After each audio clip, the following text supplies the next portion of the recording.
dispõe de 10 minutos. Em seguida, concederei a palavra ao último orador no pequeno expediente, o nobre deputado Fernando Marrone.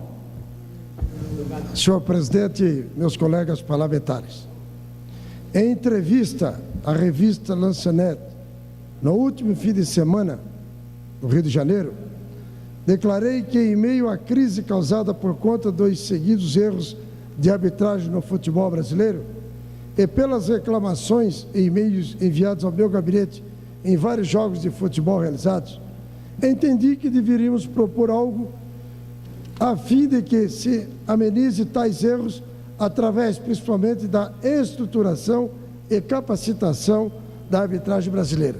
Nesse sentido, propus e apresentei hoje, aqui na mesa diretora, o projeto de lei 646709.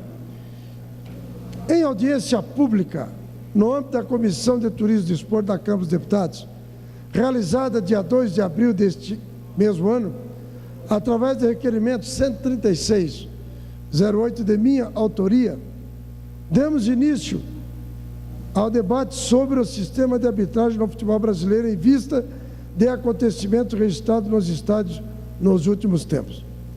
Com a presença na audiência pública de Dagoberto Santos, secretário executivo do Clube dos 13, Paulo Marcos Schmidt, procurador-geral do Superior Tribunal de Justiça Desportiva, Jorge Paulo de Oliveira Gomes, presidente da Associação Nacional de Árbitros de Futebol, ANAF, Weber Magalhães, vice-presidente da Confederação Brasileira de Futebol, CBF, e Paulo Goiás, presidente da Sociedade Esportiva do Gama, aqui em Brasília, e do presidente do Internacional de Porto Alegre, Vitório Carlos Goff e Ferro.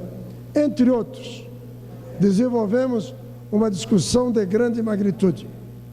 O futebol, cada vez mais, está em ritmo irreversível de profissionalização.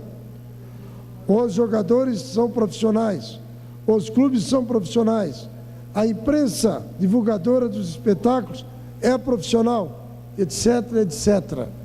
Todavia, quem conduz o espetáculo, o árbitro, aquele que tem a responsabilidade de aplicar as normas e regras, é amador, geralmente fazendo da arbitragem atividade secundária, complementar.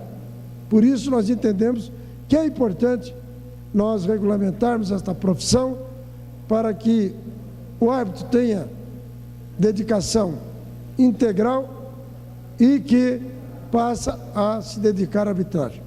No Brasil, temos mais de 6 mil árbitros de futebol federados, temos 400 árbitros, incluindo feminino em torno de 430 árbitros inscritos no quadro nacional.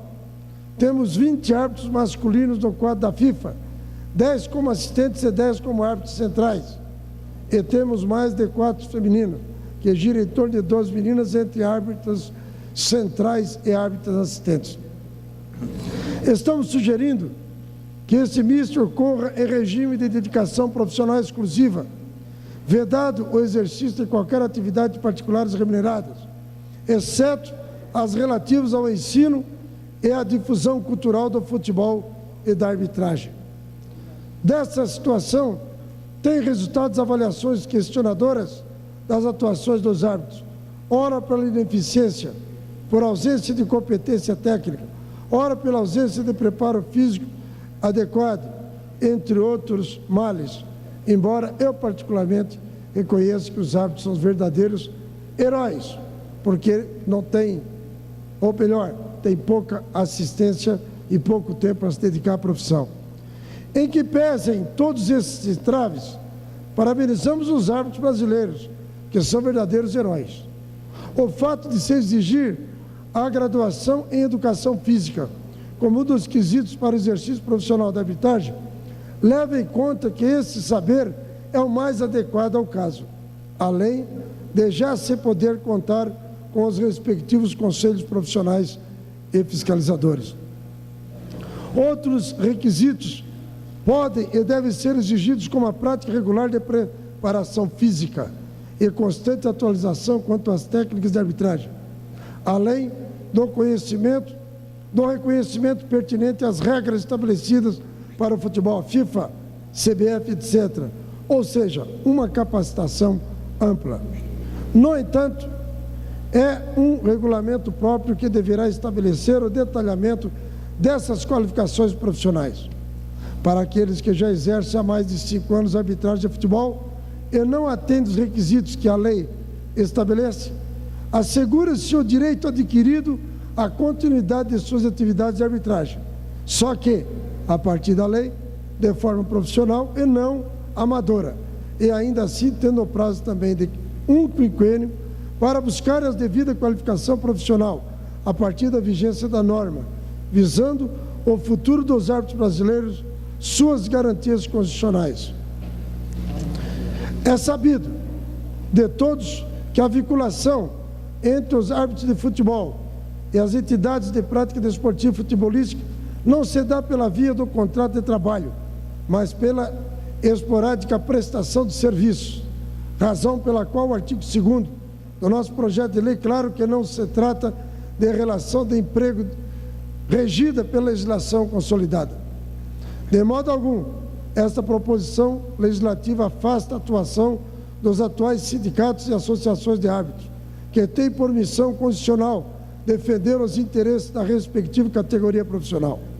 Já aos conselhos de fiscalização, deve ficar, a princípio, a competência de fiscalização no exercício profissional, para afastar, inclusive, o exercício por quem não tenha a devida habilitação, como forma de preservar o interesse público, nesse caso materializado pela defesa do futebol, na condição de manifestação cultural.